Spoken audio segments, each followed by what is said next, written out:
Hello guys, welcome to my YouTube channel. Friends, जैसे कि आप सभी लोग जानते हो कि रेडमी का वाई सीरीज़ एक सेल्फी सेंट्रिक सीरीज़ है। तो इसका जो चाइना में लॉन्च होता है, हमेशा से चाइना में S1, S2 ऐसे करके चाइना में S सीरीज़ लॉन्च होता है, और रेडमी का वाई जो सीरीज़ है वो हमेशा इंडिया में लॉन्च होता है। S सीरीज़ का चाइना में लॉन्च होता है, उसी का वेरिएंट इंडिया में आके वाई सीरीज़ होता है। तो आप सभी लोग जैसे जानते हो कि रेडमी के वाई सीरीज़ प्रोसेसर के मामले में थोड़ा हल्का फुल्का है, बाकी उसका जो सेल्फी कैमरा है उसमें जोर दिया जाता है और वो सेल्फी सेंट्रिक ही फ़ोन होता है। और रेडमी के नोट 7 एंड नोट 7 प्रो आने के बाद मार्केट में एक तहलका मच गया है प्राइस बजट रेंज में। प्राइस रेंज में फ़ोन लाने का कोशिश हर किसी कंपनी कर रहा है। तो ऐसे में रेडमी का वाई सीरीज़ लॉन्च करने के बारे में सोच रहा है। तो ये फ़ोन कैसा होगा, इसका स्पेसिफिकेशन, इसका कैमरा, इसका बैटरी एंड लॉन्च डेट सभी लीक होते होते लगभग सभी सामने आ रहा है। वाईफाई में सर्टिफाइड भी हो चुका है ये फ़ोन के लॉन्च कब होगा। तो चलिए वीडियो को शुरू करते हैं और आपको बताते हैं कि इस फ़ोन में क्या होने वाला है। गाइस, वीडियो को शुरू करने से पहले मैं आप लोगों को ये बताना चाहता हूँ कि आप पहले चैनल को सब्सक्राइब कर लीजिए और साथ में बेल आइकन को भी प्रेस कर दीजिए और वीडियो को ज़रूर लाइक कीजिए ताकि जो मेहनत लगता है वीडियो बनाने में वो सफल हो। तो चलिए शुरू करते हैं। पहले तो हम फ़ोन का स्क्रीन के बारे में बात करेंगे। इसका जो स्क्रीन होने वाला है वो 6.3 इंच का फुल HD प्लस डिस्प्ले होगा और इसके डिस्प्ले का पैनल बहुत ही बेहतरीन होगा बजट रेंज में। और जो डिस्प्ले की क्वालिटी होगी वो वाटर टॉप नॉच दिखेगा आपको, या तो फिर वाटर टॉप नॉच या तो फिर यू शेप डॉट नॉच मिलेगा आपको। उसके बाद बात कर लेते हैं इस फ़ोन के डिज़ाइन के बारे में।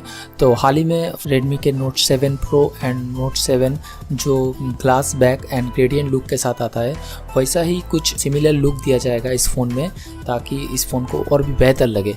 साथ ही में इस फ़ोन के अगर प्रोसेसर की हम बात करें तो प्रोसेसर आपको मिल सकता है स्नैपड्रैगन के 632 या फिर 660।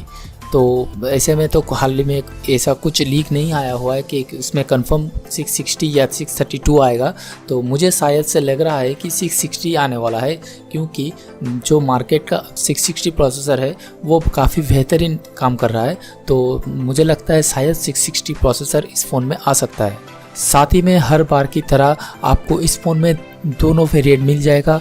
जो एक वेरिएंट होगा 3GB 32GB का और एक वेरिएंट 4GB 64GB का आपको देखने को मिल जाएगा। ही में अगर हम बात करें तो इस फ़ोन की कैमरास के बारे में, तो कैमरा होने वाला है फ्रंट कैमरा 20 मेगापिक्सल या फिर 25 मेगापिक्सल। र्यूमर के हिसाब से तो 25 मेगापिक्सल ही होना चाहिए, क्योंकि 25 मेगापिक्सल ही बेटर कैमरा होगा।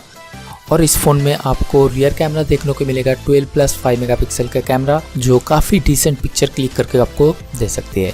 साथ ही में एक बड़ा लीक सामने आ रहा है कि इस फ़ोन में आपको शायद से डेडिकेटेड स्लॉट मिल जाएगा, जो काफ़ी रेडमी का प्रॉब्लम होता है, डेडिकेटेड स्लॉट नहीं देता है, हाइब्रिड स्लॉट करता है।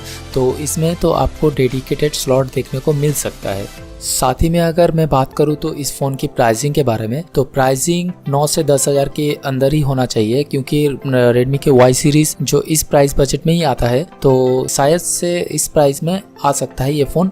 और साथ ही में हम बात करेंगे तो अगर इसकी फ़ोन की रिलीज़ डेट के बारे में, तो शायद आपको आने वाले 2 या 3 महीने के अंदर ये फ़ोन इंडिया में आ जाएगा। पहले चाइना में लॉन्च होगा S सीरीज़ के नाम से, S3 नाम पे, और इसके बाद इंडिया में लॉन्च होगा Y3 के नाम पे।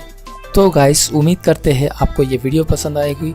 तो वीडियो पसंद अगर आए तो लाइक ज़रूर करना और चैनल को सब्सक्राइब करके बेल आइकन को प्रेस करना। और मिलते हैं अगले किसी नए वीडियो पे। तब तक के लिए thanks for watching and good bye.